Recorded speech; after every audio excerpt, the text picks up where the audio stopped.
Baiklah, pada soal yang pertama yaitu bagaimana cara kita untuk meningkatkan karakter siswa pada pembelajaran PPKN di SDMI.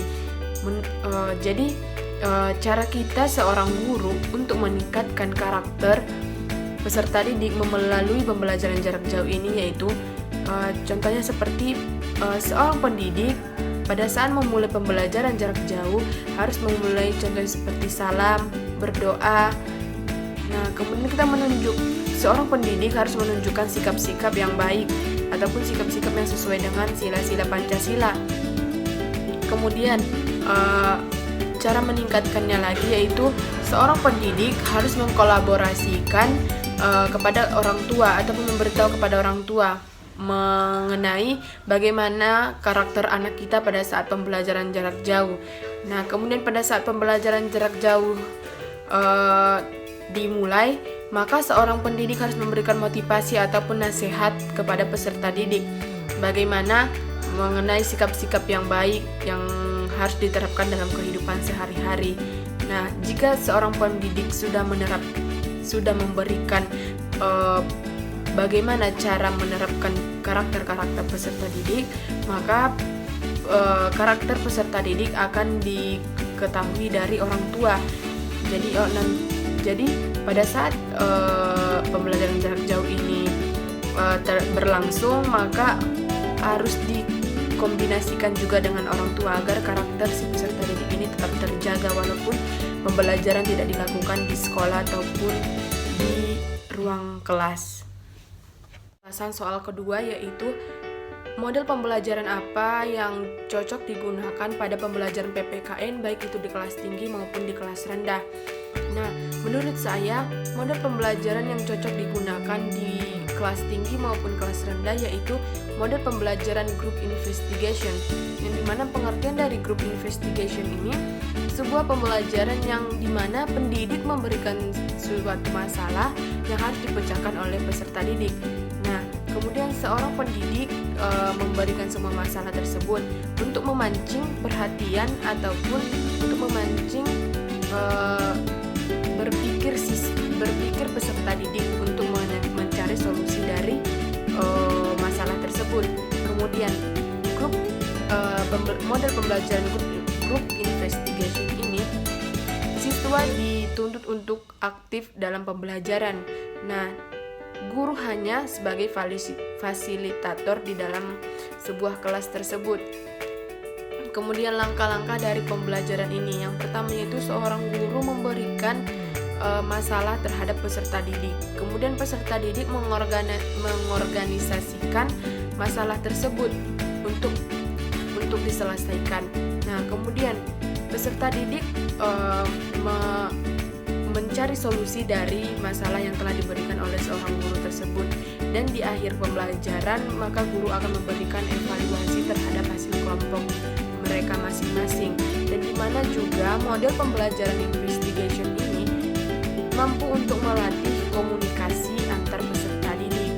Jadi menurut saya pembelajaran yang cocok untuk model pembelajaran yang cocok untuk pembelajaran PPKN MISD yaitu group investigation.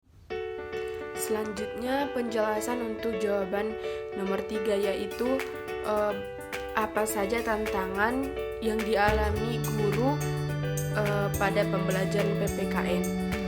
Jadi menurut saya tantangan yang pertama itu yaitu terdapat pada menurunnya karakter peserta didik. Mengapa saya katakan menurunnya karakter peserta didik?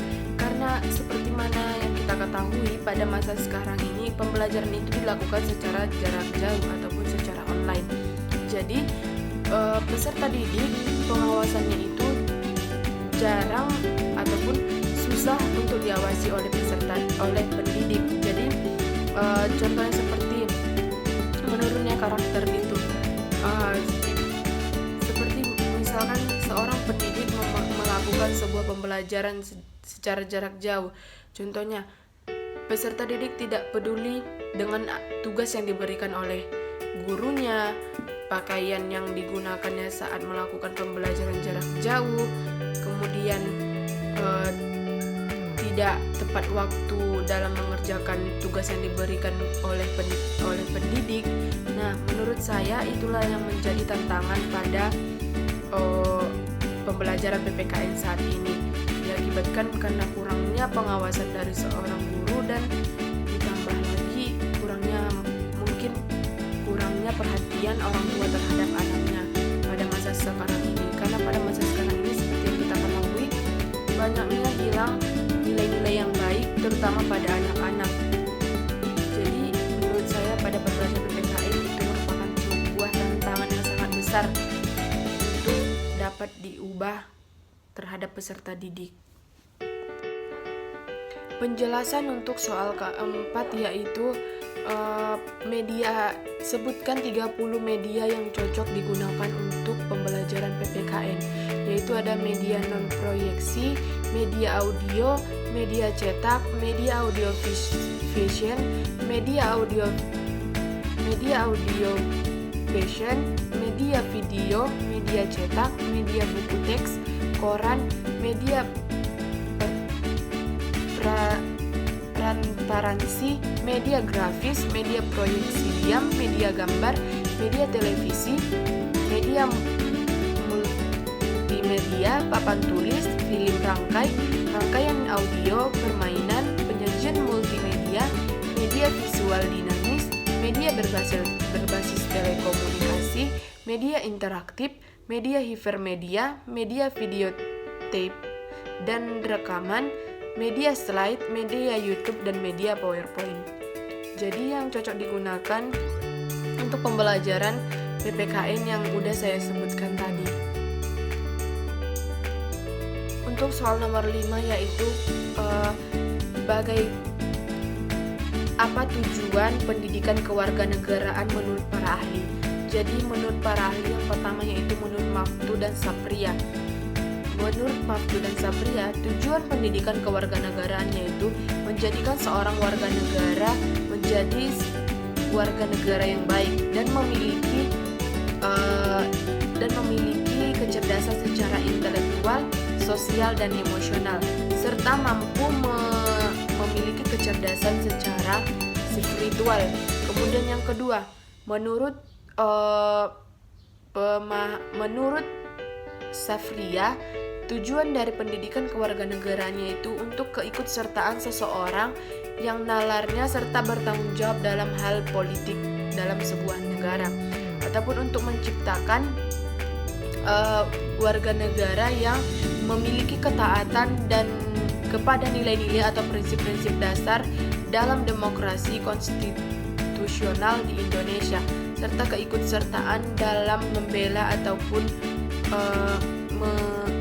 membantu apa-apa saja yang dibutuhkan oleh sebuah negara. Untuk penjelasan soal ke-6 yaitu aktualisasi nilai-nilai Pancasila dalam kehidupan sehari-hari minimal 5 pada setiap sila Pancasila. Nah, jadi yang pertama itu pada sila pertama ketuhanan yang Maha Esa. Jadi dalam kehidupan sehari-harinya itu mengimani adanya Tuhan yang Maha Esa, serta menerapkan toleransi antar umat beragama dan tidak memaksakan seseorang untuk memeluk agama yang tidak ia inginkan ataupun tidak mencemoohkan ataupun merendahkan agama yang dipeluk oleh orang lain. Kemudian yang kedua yaitu kemanusiaan yang adil dan beradab, mengakui persamaan hak ataupun saling mengedepankan sikap toleransi antar masyarakat, dan kemudian menjalin pertemanan dengan siapa saja dan berani menyuarakan kebenaran. Kemudian yang ketiga yaitu persatuan Indonesia. Jadi dalam persatuan Indonesia ini biasa dalam kehidupan sehari-hari membanggakan bahasa ibu, melestarikan budaya Indonesia, membantu keluarga dan teman, serta saling bekerja sama dan bergotong royong. Nah, kemudian yang keempat yaitu kerakyatan yang dipimpin oleh hikmat kebijaksanaan dalam permusyawaratan perwakilan.